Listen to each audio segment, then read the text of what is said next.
Kenapa sih kita harus berbisnis sesuai dengan syariah? Nah, ini kenapa sih gitu? Jadi alasan yang pertama adalah karena ini tuntutan akidah atau keimanan kita. Karena setiap perbuatan kita ini akan dihisab oleh Allah Subhanahu wa taala. Makanya standar perbuatan kita sebenarnya harusnya terikat kepada hukum syariah atau hukum syara. Sebelum kita itu berbuat, memilih mau berbuat apa, mau melakukan bisnis apa, mau melakukan transaksi seperti apa, kita harus tahu dulu status hukumnya, ya, baik hukum taklifi maupun hukum wad'i. Gimana sih hukum taklifi dan hukum wad'i? Ya, hukum taklifi itu berarti wajib, sunnah, mubah, makruh, haram, itu harus tahu. Kalau hukum wad'i ya itu adalah sah batal fasadnya. Sama kayak kita misalnya mau nikah, itu kan muamalah, masuknya bab muamalah. Ketika mau nikah itu kan ada rukun dan syaratnya juga, hukum wad'inya ya kan. Rukunnya apa nikah? Ada salah satu rukun yang tidak terpenuhi, misalnya tidak ada walinya, berarti nikahnya tidak sah atau yang disebut batal ya. Termasuk transaksi juga bisa disebut batal kalau tidak memenuhi rukun dan syaratnya. Kalau batal apa konsekuensinya? Batal berarti ya tidak sah. Kalau diteruskan jadi haram, hartanya jadi haram, pernikahannya jadi haram. Kalau punya anak, punya hasil dari situ. Bahkan anaknya nggak punya nasab, bahkan tidak bisa, nanti orang tuanya kalau anaknya perempuan nggak bisa menikahkan. Ya, anaknya itu menjadi wali itu nggak bisa. Bahkan nanti ke perkara warisnya tidak bisa mendapatkan waris dan lain sebagainya.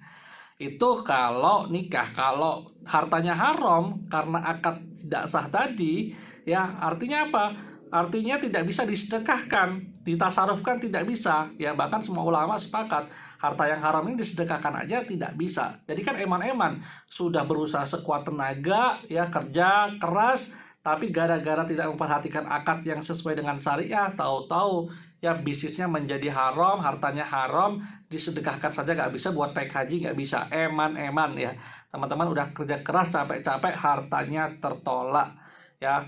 Makanya untuk itu kita harus tahu dulu fikih muamalahnya. Makanya Umar bin Khattab itu ketika menjadi khalifah keliling pasar, jangan kalian jual beli dulu sebelum kalian paham fikih muamalah. Kalau enggak kalian akan terjebak kepada harta-harta yang haram atau transaksi-transaksi yang riba.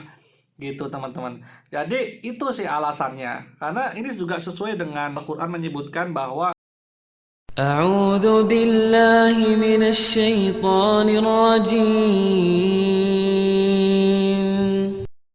يا أيها الذين آمنوا اتقوا الله ولتنظر نفس ما قدمت لغد واتقوا الله إن الله خبير بما تعملون. wahai orang-orang yang beriman, hendaklah setiap jiwa, setiap diri itu memperhatikan apa-apa yang diperbuat untuk hari esok, yaitu akhirat. Berarti kita harus memperhatikan perbuatan-perbuatan kita. Baik perbuatan muamalah kita, perbuatan kita seperti apa, itu harus diperhatikan. Ya.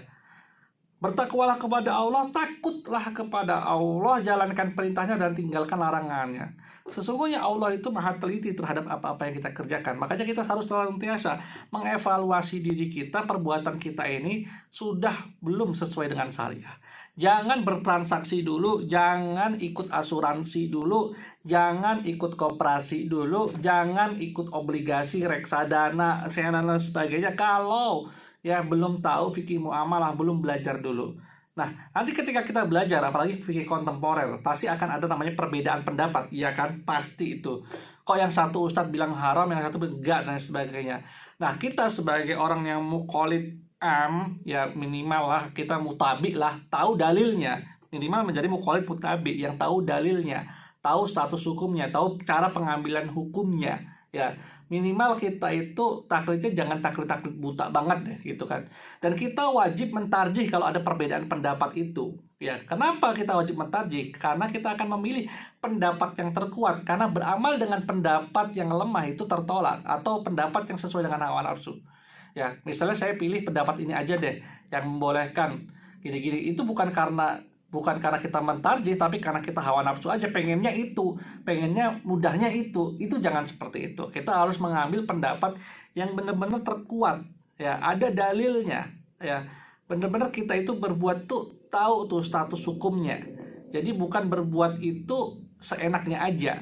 Karena bisa jadi kalau kita berbuat sesuai dengan sesuka hati kita, itu amalan kita bisa jadi sia-sia. Karena apa? Amalan soleh bisa dianggap amal soleh, amal jariah terutama, itu ketika yang pertama adalah ikhlas, yang kedua adalah ittiba Rasul. Ya, sesuai dengan aturan Rasulullah SAW, ittiba dengan apa yang dilakukan Nabi. Dan terutama fikih-fikih kontemporer yang di zaman Nabi gak ada, sekarang ada misalnya, itu teman-teman perlu belajar lagi muamalahnya. Makanya saya undang teman-teman untuk subscribe ya Bisharoh ID, karena di sini akan banyak pelajaran tentang bagaimana bertransaksi sesuai dengan syariah, dari jual beli, investasi, sewa menyewa, utang piutang, dan masih banyak lagi. Kurang lebih saya mohon maaf. Akhirul kalam. Wassalamualaikum warahmatullahi wabarakatuh. Jangan lupa di subscribe ya, nyalakan lonceng.